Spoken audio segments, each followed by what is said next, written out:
The body, mind, and the world appear in the state of consciousness. Something that appears later in consciousness claims this state as its own, as my consciousness. This is where the misery begins,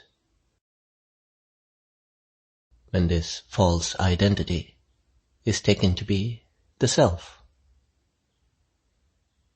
In a previous video, we discussed what this is.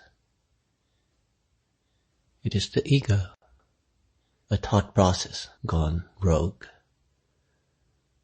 the echoes of a chemical reaction, the functioning of this brain. You are not that, because you are what is conscious, and all of this is what is being observed, the phenomena. As long as the focus remains entirely on the phenomena, on what is being observed, the final truth remains elusive. In this case, attention is fixed on a subjective world and its content. But underlying all these self-contained, subjective worlds, these streams of consciousness, there is a common factor. And that common factor is the subject matter here. The truth being sought by all who seek reality and the true self. From the empirical, scientific perspective, that common factor is theorized as a physical universe, a universe ruled by natural laws that apply to all in it. And these laws can be verified in each subjective world and support the hypothesis that there is a greater context in which all these bodies, minds, and worlds are appearing. This model caters for all quantifiable and observable phenomena. But there remains another obvious common factor among all these subjective worlds, and that is the universal law that allows for experience. Consciousness is not just a state. It is also the name for this common factor, which can be quite confusing. So we scrounge for words, and at this point, it's best to just pick one that resonates with you. Awareness, sentience, being.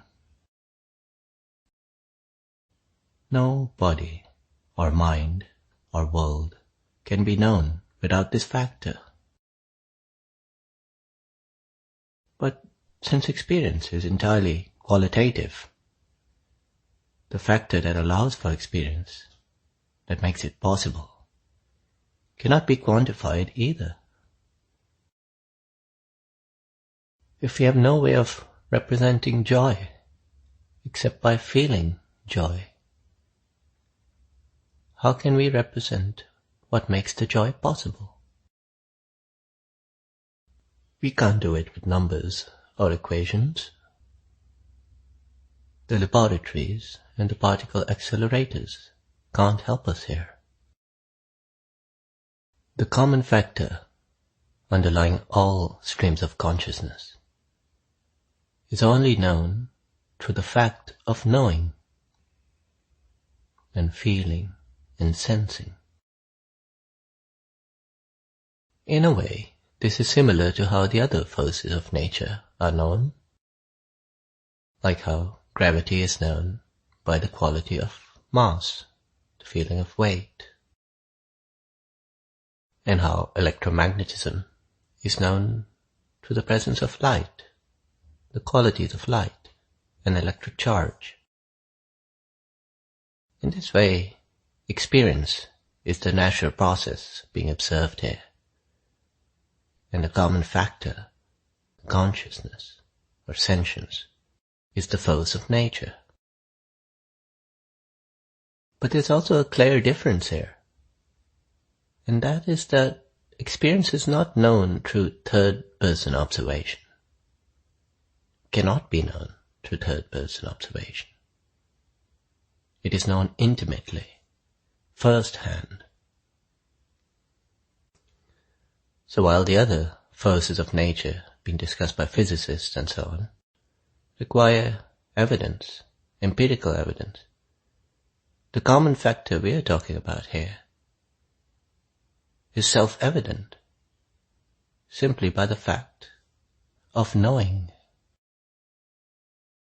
And the force of nature that allows for one experience is the same force that allows all experience. If this is seen clearly, it is quite obvious that consciousness or sentience is not something contained in a body or possessed by a brain, in the same way that the field of electromagnetism is not contained within a circuit. Consciousness is indivisible and non-local. How can any boundaries be drawn without reference to a local experience, a particular circuit, a body, a brain, and a local field, the mind and the world? But the subject matter here is the common factor underlying all streams of consciousness. This universal, common factor is what the sages are talking about, whereas the seekers are still grappling with their local stream of consciousness, a particular subjective world, the local circuit. From the sage's perspective, nothing in the subjective world or in the physical universe can be said to possess consciousness or sentience. Consciousness is universal in the scientific, impersonal sense. No individual entity can honestly claim to possess consciousness. But this isn't quite right either, because it is referring to consciousness in the third person. But in fact, consciousness is only known through the act of being conscious, in the act of knowing and sensing and feeling, by being the consciousness, the sentience. The common factor here is not being known indirectly. It is known directly. In every life, in every mind or subjective world, this common factor is known as I. Not I the word, not I in the sense of a particular feeling, a sensation, or a person. Not any of those combinations of subjective things, but simply I, the sentience, the awareness, the undeniable presence. This is where the impersonal becomes intimate. This universal law of nature, consciousness, is what you are.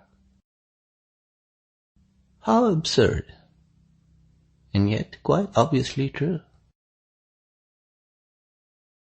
The only obstacle here is mixing up what is universal with what is local, with identifying with it, attaching to it. None of these streams of experience will ever be enough.